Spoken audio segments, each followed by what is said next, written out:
Hello students, my self Satish Kumar, welcome you all in my channel physics Guru Satish sir. हम लोग electrostatic पढ़ रहे हैं। इसके प्रीवियस वीडियोज में हम लोग इलेक्ट्रिक चार्ज के बारे में पढ़ा है। इलेक्ट्रिक चार्ज क्या है, किसी बॉडी को हम लोग चार्ज कैसे करते हैं, और उसमें यह भी हम लोगों ने पढ़ा है कि दो चार्ज बॉडी है, तो दोनों चार्ज बॉडी एक दूसरे को या तो अट्रैक्ट करता है या रिपेल करता है। ठीक है, तो प्रीवियस वीडियोज में हम लोगों ने ये पढ़ा है। अब हम लोग देखते हैं इस वीडियोज में कि यदि दो चार्ज पार्टिकल है तो दोनों के बीच में जो फोर्स ऑफ अट्रैक्शन और फोर्स ऑफ रिपल्सन लग रहा है वो कितना लग रहा है, कितना फोर्स लग रहा है दोनों के बीच में, है ना। ये दोनों के बीच में कितना फोर्स लग रहा है, ये प्लस है, ये प्लस है, तो ये दोनों चार्ज के बीच में कितना फोर्स लग रहा है। इसको निकालने के लिए कूलम्ब्स ने एक नियम दिया है, उस नियम के बारे में हम लोग इस वीडियो में डिस्कस करेंगे। तो सबसे पहले हम लोग आते हैं कूलम्ब्स लॉ है क्या। तो कूलम्ब्स लॉ डिफाइन करता है दो पॉइंट चार्ज के बीच में। कूलम्ब्स लॉ जो है एप्लीकेबल है दो पॉइंट चार्जेज के लिए, 2 पॉइंट चार्जेज के लिए। तो let us consider 2 point charges Q1 and the one is Q2। Point charge का मतलब इसका डायमेंशन जो है बहुत कम है, बहुत छोटा है। दोनों के बीच में डिस्टेंस है R। ठीक है, ये पॉइंट A ले लेते हैं, ये पॉइंट B ले लेते हैं। ठीक है, तो ये दोनों के बीच में जो force of interaction, not attraction, force of interaction, either attraction और रिपल्सन। ठीक है, तो according to Coulomb's law the force of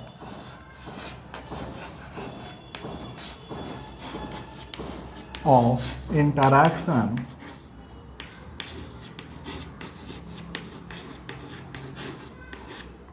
between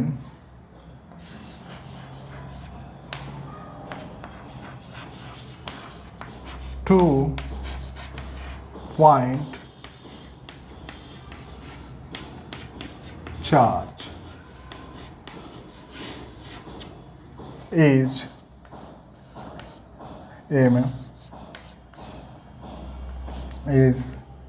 A में हम लोग लिखेंगे where is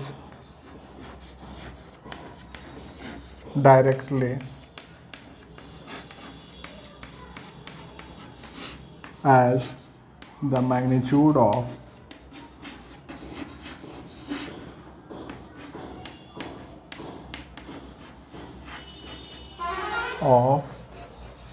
each charge।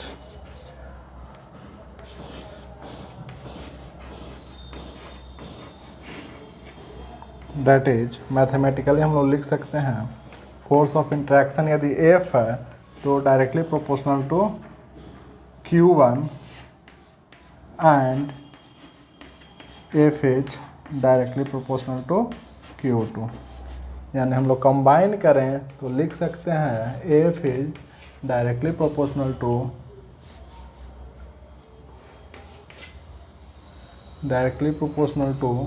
Q1 into Q2। तो पहला क्या है, the force of interaction between 2 point charges is varies directly as the magnitude of each charge. जैसे जैसे चार्ज के मैग्नीट्यूड चेंज होगा उसके अनुसार electric force of interaction between the 2 charges भी चेंज होगा। ठीक है, यदि ये बढ़ाएंगे चार्ज को तो बढ़ेगा, घटाएंगे तो घटेगा। इसका मतलब यही हुआ। B, point number B, where is inversely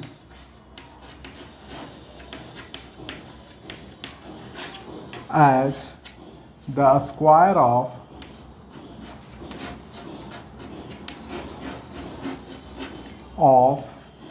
separation या distance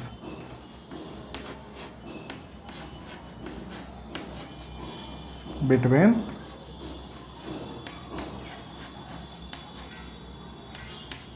them। मैथमेटिकली हम लोग लिखें तो हम लोग लिखेंगे F is inversely proportional to R square. ठीक है, यानी कि जैसे से दूरी बढ़ेगा तो इसके स्क्वायर, है ना, इसके स्क्वायर के ये में ये डिक्रीज करेगा। ठीक है, जैसे जैसे दूरी बढ़ाएंगे वैसे वैसे क्या होगा, force of interaction between the bodies decrease करेगा। ठीक है, और bye the factor of 1/r²। कितना से डिक्रीज करेगा, तो by the factor of 1/r²। Point number C, ये जो फोर्स ऑफ अट्रैक्शन जो लग रहा है दो चार्जेज के बीच में, दो पॉइंट चार्जेज के बीच में, वो मीडियम, नेचर ऑफ मीडियम, जो बीच में जो मीडियम है उसके नेचर पे डिपेंड करेगा। तो depends on the nature of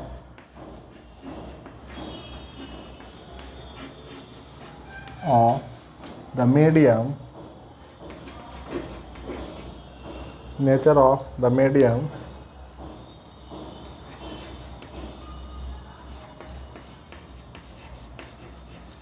between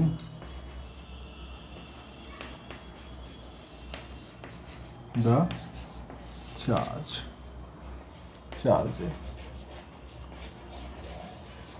दोनों चार्ज के बीच में मीडियम का क्या नेचर है उस पर डिपेंड करेगा, यानी एयर है, वाटर है ना, या कोई और चीज़ है, बीच में कोई और चीज़ रखा हुआ है इस तरह से, है ना, तो यहाँ पर मीडियम चेंज कर जाएगा तो फोर्स भी चेंज कर जाएगा, अकॉर्डिंगली फोर्स भी चेंज कर जाएगा। तो ये फोर्स क्या करता है, depends on the nature of medium between the two charges.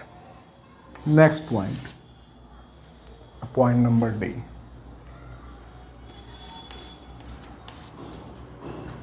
Directed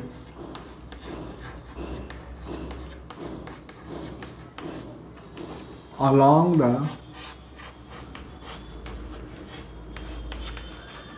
line joining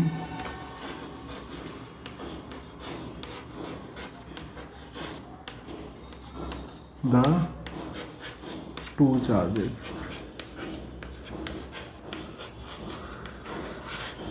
ये फोर्स किधर लगेगा, तो along the line joining the two charges, and E is attractive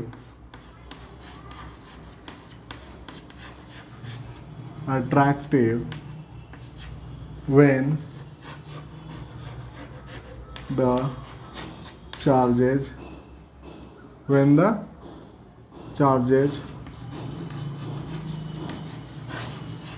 are unlike, and repulsive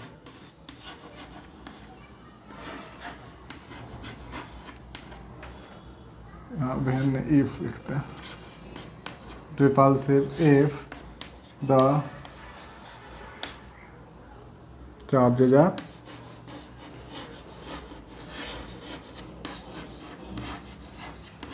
like, that is plus क्या होगा, repulsion.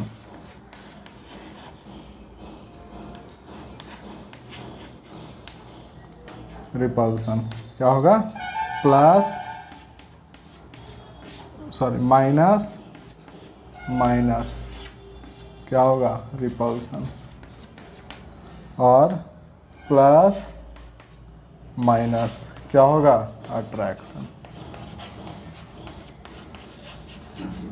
ठीक है, like charges repulsion, like charges repulsion, unlike charges attraction.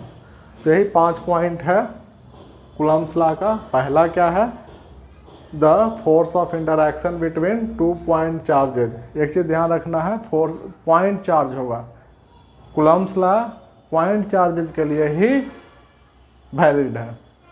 Extended charge के case में हम लोग उसको ये मान लेते हैं कि पॉइंट चार्ज किसी एक पॉइंट पे कंसंट्रेटेड है, उसका चार्ज टोटल चार्ज है किसी एक पॉइंट पे कंसंट्रेटेड है, और उसके बाद हम लोग फोर्स निकालते हैं। ठीक है, तो the force of interaction between 2 point charges is varies directly as the magnitude of each charges. जैसे जैसे मैग्नीट्यूड चेंज करेगा force of interaction between the 2 charges भी चेंज करेगा। ठीक है, यानी कि यदि हम लोग मैग्नीट्यूड चार्ज के मैग्नीट्यूड को बढ़ाएंगे तो फोर्स बढ़ेगा, घटाएंगे तो फोर्स घटेगा, यानी F is directly proportional to Q1 into Q2।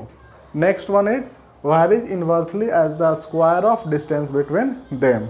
जैसे जैसे दोनों के बीच की दूरी बढ़ाएंगे या घटाएंगे तो फोर्स ऑफ इंटरैक्शन भी वैरी करेगा by the factor of 1/r², है ना, where r is the distance between the 2 point charges. ठीक है, और ये दोनों के बीच में लगने वाला फोर्स है वो बीच दोनों चार्जेज के बीच में जो मीडियम है उसके नेचर पे डिपेंड करेगा। ठीक है, और डायरेक्शन क्या होगा, तो along the line joining the 2 charges, attractive होगा तो इधर और रिपल्सिव होगा तो इधर। ठीक है, ऐसे नहीं लगेगा। ठीक है, इस डायरेक्शन में फोर्स या इस डायरेक्शन में फोर्स नहीं लगेगा, जब भी लगेगा तो लाइन ज्वाइनिंग द 2 चार्जेज। और नेक्स्ट क्या है, ये फोर्स जो है वो अट्रैक्टिव भी हो सकता है और रिपल्सिव भी हो सकता है। लाइक चार्जेज के केस में क्या होगा, रिपल्सिव होगा, और अनलाइक चार्जेज के केस में क्या होगा, अट्रैक्टिव होगा। तो मैं समझता हूँ आप लोग कूलम्ब्स लॉ अच्छे से समझ गए हैं और इसको आप कॉपी पे लिख लें, है ना। अब हम लोग इसको मैथमेटिकल फॉर्म में कन्वर्ट करते हैं।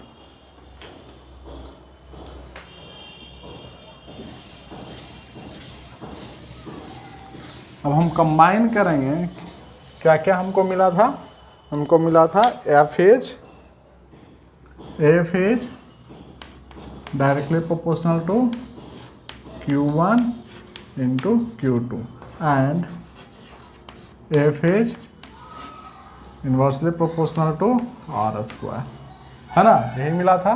सो on combining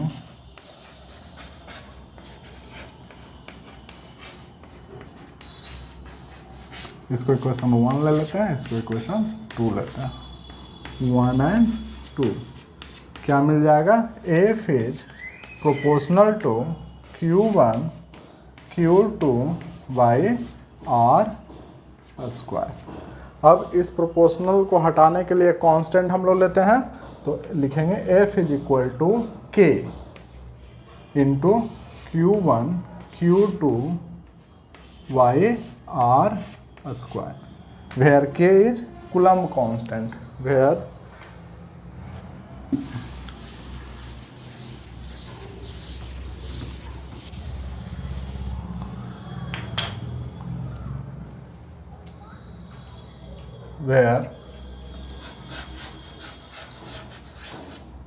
K is Coulomb constant।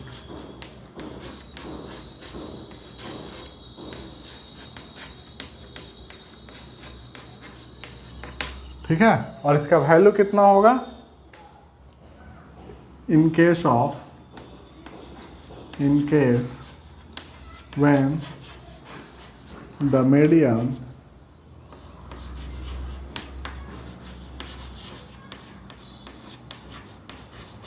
Between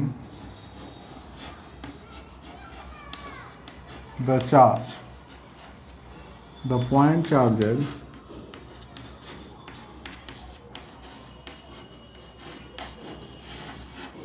R is vacuum और एयर। यदि दोनों पॉइंट चार्जेज है, ये Q1 चार्ज, ये पॉइंट चार्ज Q1 है और ये पॉइंट चार्ज Q2 है, और दोनों के बीच का ये जो मीडियम है ये या तो एयर है या वैक्यूम है, तो इस केस में क्या होगा, तो फोर्स ऑफ इंटरैक्शन जो लग रहा है F, तो F इज इक्वल टू हो जाएगा 1/4 pi epsilon naught Q1 Q2 by R², where K is equal to coulomb constant हो गया 1/4 पाई एप्सिलॉन नॉट। अब एप्सिलॉन नॉट क्या है, and epsilon naught is equal to होता है 8 point,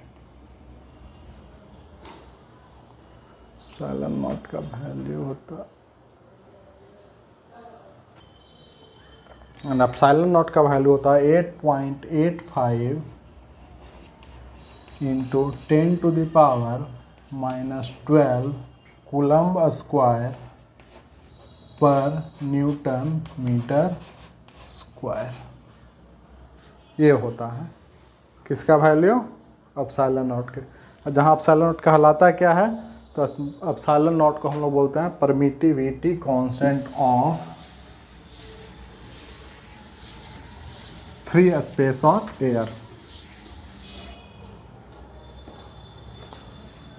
epsilon naught is the permittivity constant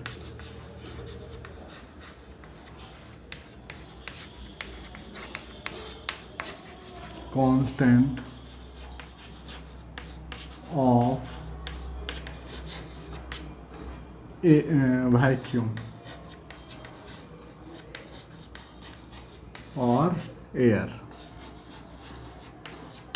ठीक है, permittivity constant of vacuum और एयर।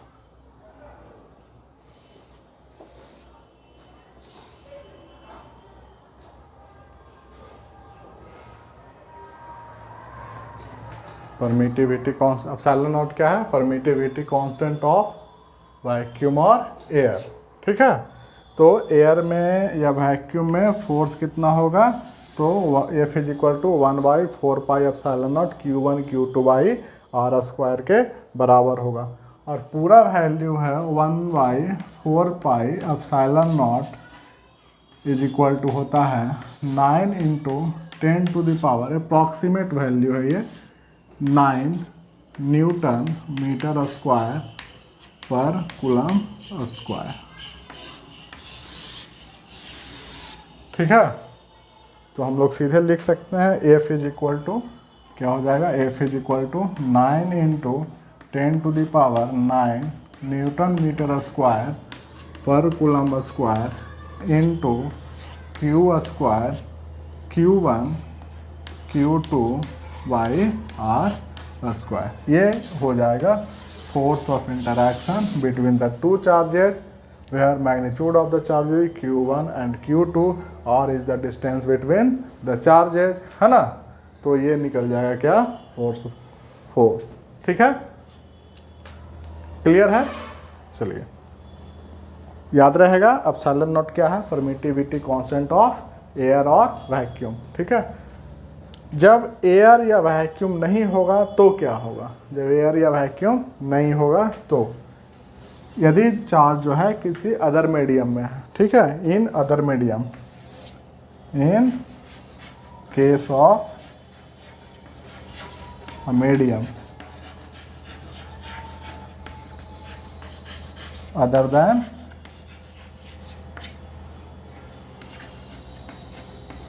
एयर और वैक्यूम। ठीक है, एयर और वैक्यूम के अतिरिक्त कोई अन्य मीडियम हो तो F इज इक्वल टू हम लोग लिखेंगे F is equal to 1/4 pi epsilon naught नहीं देंगे, यहाँ क्या देंगे, एप्सिलॉन, जहाँ एप्सिलॉन क्या है, the permittivity constant of the given medium. ठीक है, इसको हम लोग F डैश देते हैं is into Q1 Q2 by R square. ठीक है, Q1 Q2 by R square. अब दोनों को हम लोग क्या करेंगे, इसको हम मिटाते हैं, लिख लिए होंगे आप लोग।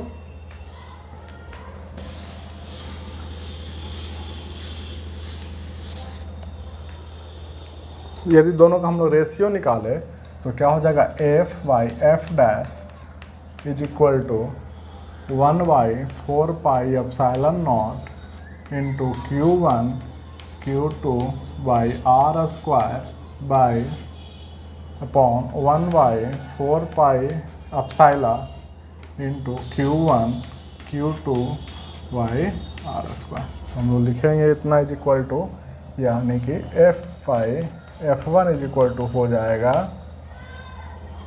ये कैंसिल हो जाएगा, ये कैंसिल हो जाएगा, अपसाइला वाई अपसाइला नॉट। ठीक है, यानी कि F dash is equal to हो जाएगा, F dash is equal to, इसको हम लोग एफ डैश दिए थे, F dash is equal to हो जाएगा 1 बाई अपसाइला वाई साइलन नॉट इंटू, ये जो रेशियो है इसको हम लोग बोलते हैं के, क्या लिखते हैं के, ये के और ये के में अंतर है, ये है कूलम्ब कांस्टेंट, यानी ये पूरा हो गया, और ये के का मतलब गया डाइलेक्ट्रिक कांस्टेंट, कंफ्यूज नहीं होना है, डाइलेक्ट्रिक कांस्टेंट और रिलेटिव परमिटिविटी,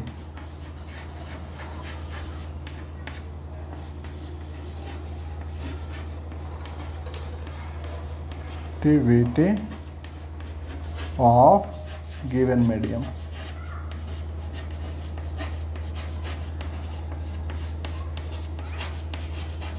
ठीक है, डाइलेक्ट्रिक कांस्टेंट या relative permittivity of given medium, यानी कि F dash is equal to कितना हो जाएगा, तो F by K, F by K, यानी किसी अदर मीडियम में जाएंगे तो चूंकि के का वैल्यू जो है 1 से बड़ा होता है, तो किसी अदर मीडियम में जाएंगे तो फोर्स क्या होगा, तो 1 बाई के factor of the force between the two charges in vacuum. ठीक है, जहाँ के क्या है, तो डाइलेक्ट्रिक कांस्टेंट, या हम लोग उसको बोलेंगे relative permittivity of the given medium. ठीक है, तो इसको आप लोग कॉपी पे लिख लें, बहुत इंपॉर्टेंट कॉन्सेप्ट है और इस पर बहुत ही न्यूमेरिकल आता है। इस कॉन्सेप्ट पे बहुत न्यूमेरिकल पूछे जाते हैं, कंपटीशन में भी पूछे जाते हैं, और बोर्ड के एग्जाम में तो निश्चित रूप से रहेगा ही रहेगा। ठीक है, तो इन शॉर्ट कूलम्ब्स लॉ में क्या क्या आपको याद रखना है वो देख लें।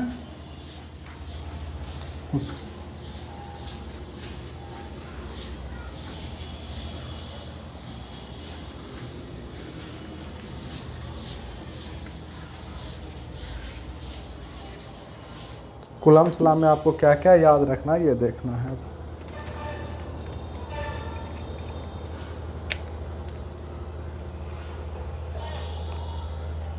To remember,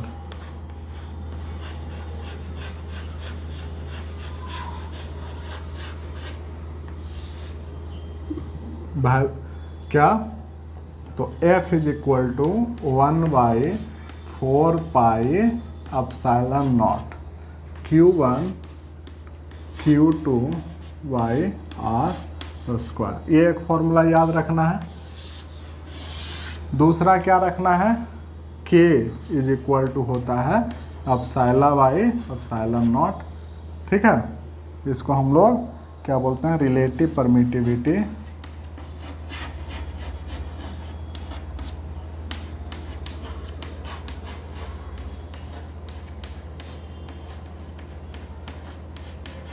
of given medium.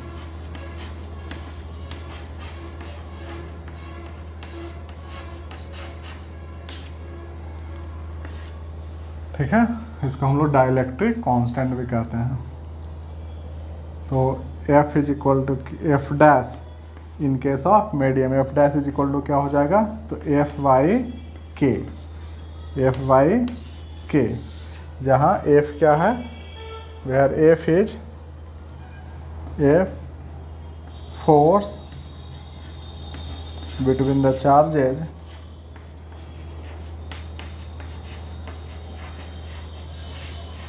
In free space, free space ना लिख करके in vacuum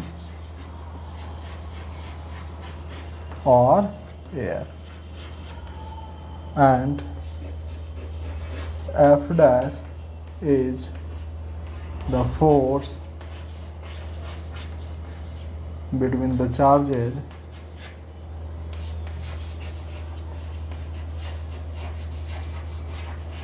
in given medium।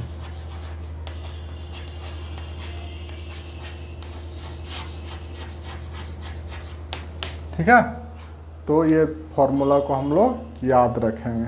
ठीक है, इसको और भी हम लोग कर सकते हैं क्या, तो F is equal to F dash is equal to 1/4 epsilon naught, यहाँ एप्सिलॉन Q1/Q2/R², और एप्सिलॉन इज इक्वल टू क्या हो जाएगा, तो 1/4 K into epsilon naught, where K is the relative permittivity, और इसको हम लोग क्या बोलेंगे, dielectric constant of given medium, into Q1 Q2/R²।